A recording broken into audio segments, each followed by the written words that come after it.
कुमार और इंडिसेस पे आपकी क्या रणनीति हो, सुबह हमने क्या बात की थी, स्टैट्स क्या कह रहे हैं और क्लोजिंग तक आप क्या अप्रोच रखें, सब पे करेंगे बातचीत इस कार्यक्रम में। हमारे साथ होंगे आज शिवांगी शारदा, मोतीलाल ओसवाल फाइनेंशियल सर्विस से। शिवांगी नमस्कार, स्वागत है कार्यक्रम में। मैं आपके व्यूज़ के लिए स्टॉक्स पे, इंडिसेस पे आता हूँ आपके पास, लेकिन उससे पहले जरा एक बार इंडिसेस को देखते हैं। बड़ा दिन, फ्राइडे फैक्टर, यूएस से हैंडओवर स्ट्रॉन्ग था, रेस्ट ऑफ एशिया वीक था, पॉलिसी डे और साथ ही साथ उस अगर आप देखें नोटिफिकेशन का इंतजार था।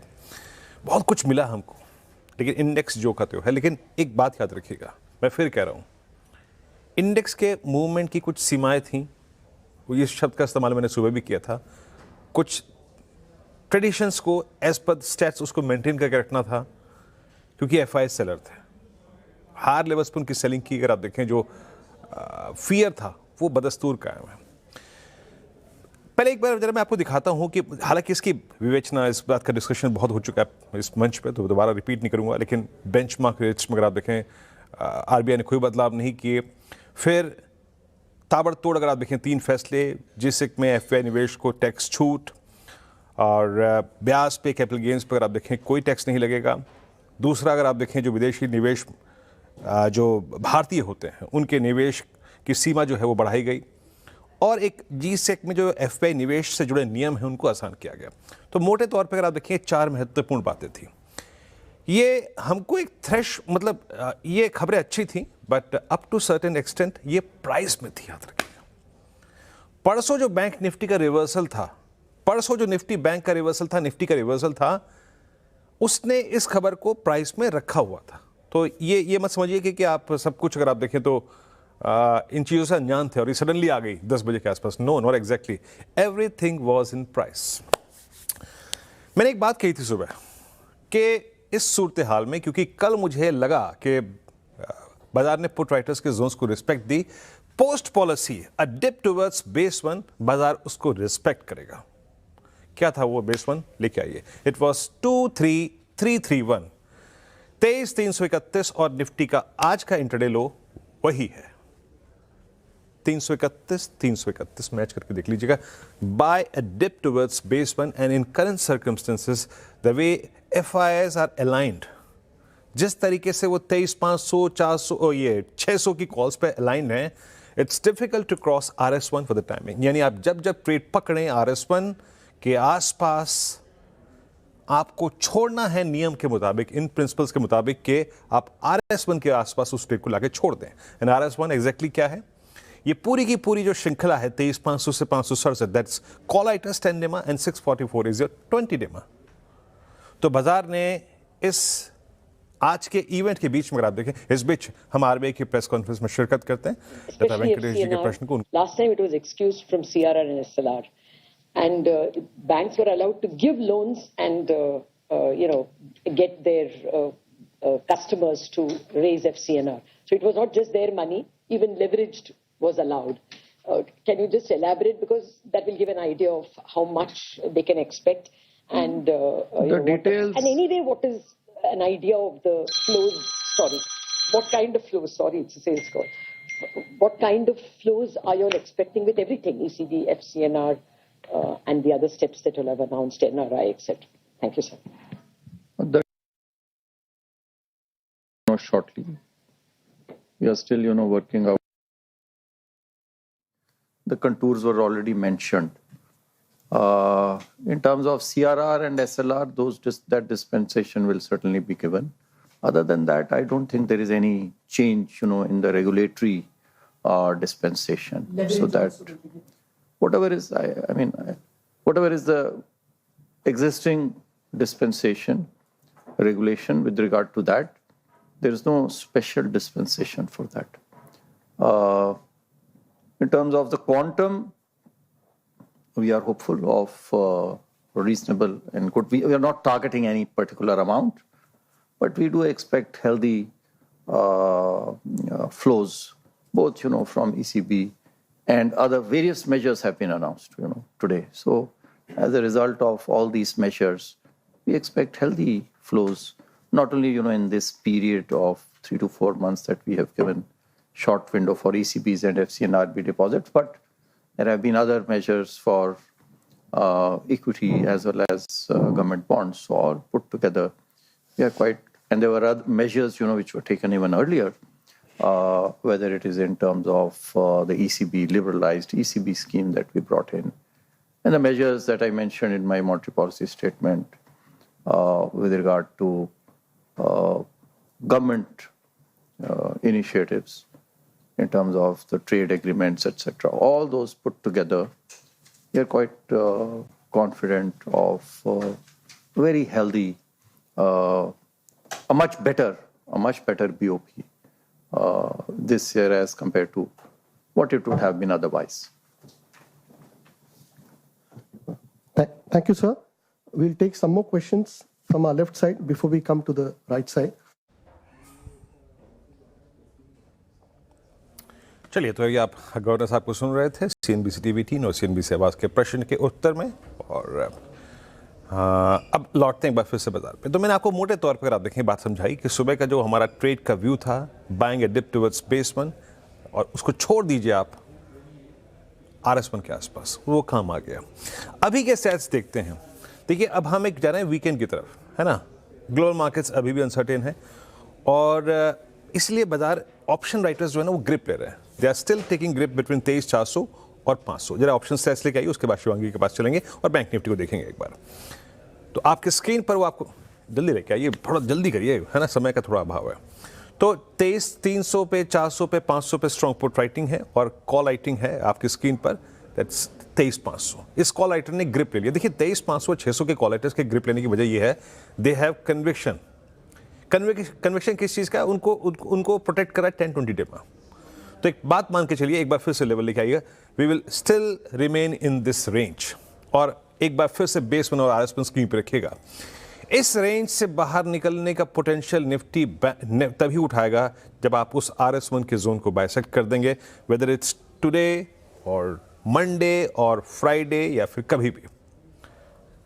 और अगर 258 दिन में कभी भी या फिर कल या परसों या करसों वायलेट होता है तो हम एक बार फिर से लोअर ट्रेजेक्टरीज को टेस्ट करेंगे।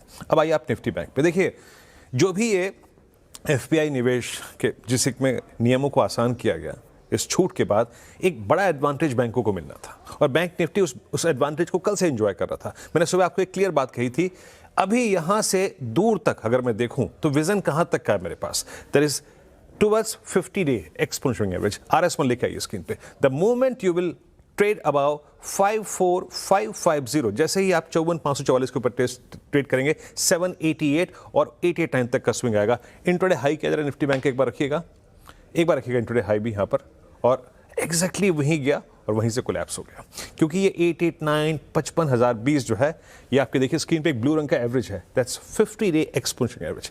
यहाँ गया और फिर करवट लेके वापस आ गया। तो बाजार ने एक अच्छे इवेंट के बीच में एक नपा तुला रिएक्शन दिया, but again coming back to that same trajectory जिसको इसने पिछले कुछ सेशन से मेंटेन किया हुआ है। याद रखिएगा, इस रेंज का बैंक निफ्टी का बड़ा ब्रेकआउट तभी आएगा जब आप 54,889 और 55,020 को बाइसेक्ट कर देंगे। क्यों बताता हूं मैं आपको, एक बार ऑप्शन स्टैट्स लेके आइए। अभी भी बड़ी कॉल राइटिंग इस इवेंट के बाद आप देखेंगे कि मंथली कॉल राइटर्स अपीयर हो रहे हैं 55,000 की स्ट्राइक पे। उनके पास क्या है? उनके पास 10 डेमा है। आपकी स्क्रीन पर जितने भी आउटस्टैंडिंग वाई खड़े हैं उसमें से सबसे बड़ा आउटस्टैंडिंग वाई 54,000 की पुट और 55,000 की कॉल है। शिवांगी नमस्कार, स्वागत है कार्यक्रम में। शिवांगी, इंडस्ट्रीज को आप कैसे अप्रोच कर रही हैं? Very good afternoon. तो हम देख रहे हैं कि इंडाइसेस में थोड़ी बहुत वॉलेटाइल क्यूज हो रखी है। सपोर्ट पे बाइंग इंटैक्ट है, बट हायर जोन्स पे क्लियरली फॉलोअप नहीं है, जिस कारण से हम पिछले 4 दिनों से एक दायरे में फंस चुके हैं। ओवरऑल अगर हम पूरे ब्रॉडर इंडाइसेस की पोजिशनल व्यू दें तो बाय ऑन डिक्लाइन रहेगी, बट इमीडिएट बेसिस पे इंट्राडे पर्सपेक्टिव से थोड़ी बहुत वॉलेटिलिटी और परेशानी बनी रहेगी। 23,600 पर नेक्स्ट हम बढ़ाव देख रहे हैं इंडेक्स पर इमीडिएटली, और फिर 23,750, और सपोर्ट के तौर पे इमीडिएटली 23,222 का एक लेवल इंपॉर्टेंट रहेगा। ओके, देखिए, और निफ्टी के कोलैप्स के पीछे बड़ा कारण ये भी है, भले ही बैंक्स ठीक कर रहे हो, है ना, पर आज रिलायंस बैकफुट पे थोड़ा सा। जरा प्लीज कंट्रीब्यूटर्स लिखाइए रिलायंस, और आज पूरी की पूरी मेटल्स और कुछ हद तक telecom giant Reliance telecom giant Bharti back foot पे है ना, तो वो शार्पनेस नहीं मिल पा रही है आपको उस 20 डेमा को काटने के लिए इन बिग बॉयज की जरूरत पड़ेगी। इनके अभाव, इनके एब्सेंस में उसको पार करना मुश्किल है। शिवांगी, आपके 3 ट्रेड्स क्या हैं इस वक्त के? ट्रेड्स की अगर हम यहाँ बात करें तो सबसे पहला पसंदीदा काउंटर मेरा रहेगा एशियन पेंट पर, जहाँ पर हम देख रहे हैं कि एक बहुत ही अच्छी सस्टेन्ड बाइंग देखने को मिल रही है। स्टॉक एक अपवर्ड स्लोपिंग चैनल को मेंटेन करते हुए नज़र आ रहा है और लगातार पिछले लगभग 9 हफ्तों से हमने देखा है इसमें higher top higher bottom formation बनी है। तो यहाँ पर मोमेंटम है, कंटिन्यू होते हुए दिख रही है, अच्छे लॉन्ग्स भी ऐड होते हुए दिख रहे हैं ऑन द वे। तो 2770 के एक नेक्स्ट टारगेट्स के लिए यहाँ पे खरीदारी की सलाह रहेगी, 2630 के एक स्टॉप लॉस के साथ। दूसरा पिक मेरा रहेगा कमिंस पर। यहाँ पर हम देख रहे हैं कि वापस अब एक अच्छे रिट्रेसमेंट लेवल पर सपोर्ट लेके वापस स्टॉक 3 दिनों से एक अच्छी तेज़ी दिखा रहा है। आज थोड़ी बहुत कंसोलिडेशन ज़रूर देखने को मिल रही है, बट ओवरऑल स्टॉक का स्ट्रक्चर इंटैक्ट है एंड काफ़ी पॉजिटिव है ये काउंटर। तो यहाँ पर खरीदारी की सलाह है। नेक्स्ट जो है 6030 के टारगेट्स हम देख रहे हैं एंड 5690 के एक सपोर्ट को लगाते हुए। तीसरा पिक मेरा रहेगा गेल पर। यहाँ पर हम देख रहे हैं कि बहुत ही अच्छी शॉर्ट कवरिंग मूव की तैयारी हो रही है एंड स्टॉक अपने प्रीवियस रेजिस्टेंस जोन्स को भी सरपास करने की तैयारी कर रहा है। 170 का एक लेवल है वो इम्पॉर्टेंट रहेगा। थोड़ा कंडीशनल बाय रहेगा यहाँ पर। 170 के ऊपर अगर ये होल्ड करता है तो हमें यहाँ बाय करना है नेक्स्ट 175 177 के लेवल्स के लिए एंड 166 का एक सपोर्ट ध्यान रखना है। ओके, तो यहाँ पे शिवांगी जी के ट्रेड्स भी पूरे हो गए, निफ्टी बैंक पे बातचीत भी पूरी होगी। थोड़ा सा मैं बाजार को और एनालाइज करेंगे और व्यूज़ लेंगे शिवांगी के। एक छोटा सा ब्रेक लेकर तुरंत हाजिर होते हैं, आते हैं और उसके बाद कुछ स्टॉक पे शिवांगी के व्यू को बात करेंगे। आते हैं कुछ देर में।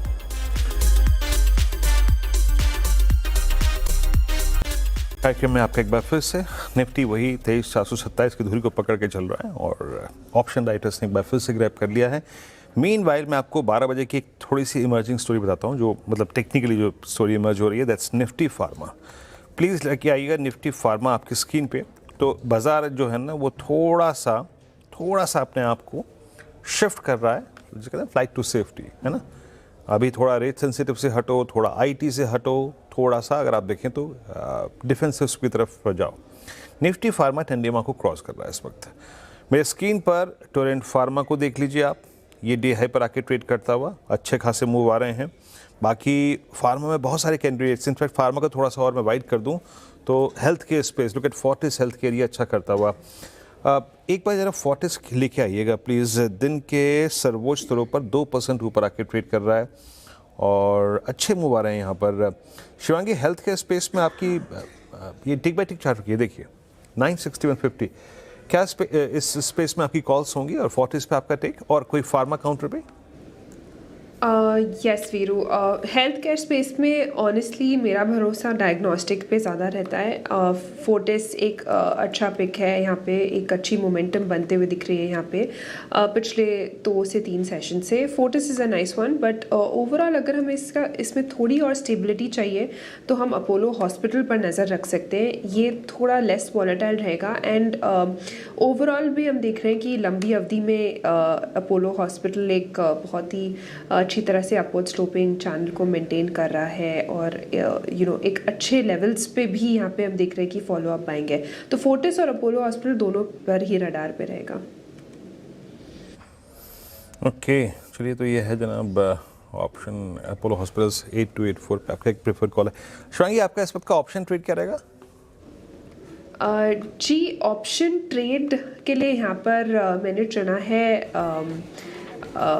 Asian paint. यहाँ पर हम देख रहे हैं कि बहुत ही अच्छी मोमेंटम है एंड ऐसे बाज़ार में हम देख रहे हैं कि एक ऐसे स्टॉक के साथ यहाँ पर हमें जाना चाहिए जहाँ पे स्टेबिलिटी है।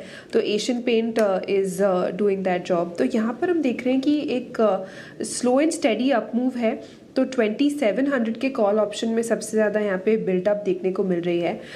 यहाँ पर ख़रीदारी की सलाह रहेगी। लगभग हम यहाँ पर 45 के स्टॉप लॉस लगाए रखेंगे एंड नेक्स्ट जो टारगेट्स है वो हम लगभग एक्सपेक्ट करें 75 का। ओके, चलिए अब एक काम करते हैं, एक ब्रेक लेते हैं। शिवांगी, बहुत बहुत शुक्रिया आप इस कार्यक्रम में शामिल हुई, सभी स्टॉक्स और इंडस्ट्रीज पर आपने राय रखी। एक ब्रेक, और ब्रेक के बाद पूरी दुनिया इस वक्त याद रखिएगा एक महंगाई बढ़ने के फियर से, डर से गुजर रही है। एक जेफरीज ने एक पोर्टफोलियो क्रिएट किया है और जिसको एक शीर्षक दिया गया है महंगाई प्रूफ पोर्टफोलियो, है ना, इन्फ्लेशन प्रूफ। क्या है ये पोर्टफोलियो, इसमें किस तरीके के स्टॉक्स को इंक्लूड किया गया है? छोटे से ब्रेक के बाद जेफरीज के इस पोर्टफोलियो पर चर्चा करेंगे कंचन के साथ। हाजिर होते हैं। जेफरीज का ये पोर्टफोलियो, इसकी विशेषता क्या है? इसको शीर्षक यानी इसका अगर आप देखें जो इसको बिल्ड क्राइटेरिया था वो क्या है, और स्टॉक्स कौन कौन से इंक्लूडेड हैं इसमें? नुपुर बताइए विस्तार से। बिल्कुल, काफ़ी सारे स्टॉक्स को जगह मिली और कुछ स्टॉक्स बाहर होते हुए दिखे। मॉडल पोर्टफोलियो जो है जेफरीज का, उसमें इन्फ्लेशन प्रूफ इसे बनाने की कोशिश की, क्योंकि फिलहाल जो देखें इन्फ्लेशन का एक इम्पैक्ट देखने को मिल रहा है। हाई एसेट और केमिकल पर फोकस करती हुई जेफरीज आपको नजर आएगी। सबसे पहले कहाँ पे कौन से स्टॉक्स को जगह मिली है उस पर फोकस कर लेते। अदानी पोर्ट्स जो है वो पोर्टफोलियो का हिस्सा होते हुए यहाँ पे आपको नजर आएगा। ऑटोज में टीवीएस मोटर्स और M&M बाहर होते हुए दिखे, वहीं आयशा मोटर्स को जो है वो जगह मिलती हुई नजर आई है। ग्रासिम को जगह मिली है, वहीं उसकी जगह अल्ट्राटेक सीमेंट को बाहर कर दिया गया है। स्टार हेल्थ और मैक्स भी फोकस में। सबसे पहले ऑटो सेगमेंट की बात कर लेती है। पूरी की पूरी लिस्ट है जहां पे आपको समझ में आएगा कि अदानी पोर्ट्स को जगह मिली, आयशा मोटर्स शामिल हो चुका है, ग्रासिम को जगह मिल चुकी है और स्टार हेल्थ यहाँ पे इसने जेफरीज के पोर्टफोलियो में अपनी जगह अब बना ली है। वहीं दूसरी तरफ TVS Motors, M&M, UltraTech cement और मैक्स हेल्थ की बात करें तो ये पोर्टफोलियो से अब बाहर होते हुए दिखे। आयशा मोटर्स पर क्यों दाव लगाए? क्योंकि प्रीमियम सेगमेंट की बेहतर प्राइसिंग की वजह से जेफरीज अब यहाँ पे बुलिश होते हुए नजर आ रहे हैं। ग्रासिम इसलिए पसंद आ रहा है क्योंकि पेंट्स और केमिकल बिजनेस में सुधार देखने को मिल सकता है और होल्डिंग कंपनी का डिस्काउंट भी यहाँ पर कम होने की उम्मीद है। साथ ही साथ चोला इन्वेस्टमेंट और ऑटो शेयर्स का जो वेटेज है वो यहाँ पर जेफरीज ने कम किया है। रिन्यूएबल थीम पर भी बड़ा दाव यहाँ पर खेलते हुए नजर आ रहे हैं। प्रीमियर एनर्जी की बात करें तो उसे एंट्री मिल गई है। पोर्टफोलियो में FY 26-28 के दौरान 33% का एबिटा रहने का अनुमान है और स्टार हेल्थ यहाँ पर भी फोकस कर सकते हैं। 18% VNB मार्जिन देखने को मिल सकते हैं। इंटरेस्टिंगली एक और स्टॉक यहाँ पे एंट्री लेते हुए आपको दिखेगा, ग्रो। ये पोर्टफोलियो में शामिल हो चुका है। FY 26 से 29 में 30% की EPS का ग्रोथ यहाँ पर देखने को मिल सकते हैं। तो ग्रो को जगह मिली है, प्रीमियर एनर्जीज को जगह मिली है और पूरी लिस्ट आपके सामने जहां पे कुछ स्टॉक्स बाहर हुए और कुछ को एंट्री मिली है। शुक्रिया नुपुर इस पूरी चर्चा के लिए। तो अगर आप देखें ये है वो जेफरीज का इन्फ्लेशन प्रूफ पोर्टफोलियो। एक ब्रेक, अगली मुलाकात 2 बजे कमाई का अड्डा में। तब तक के लिए नमस्कार।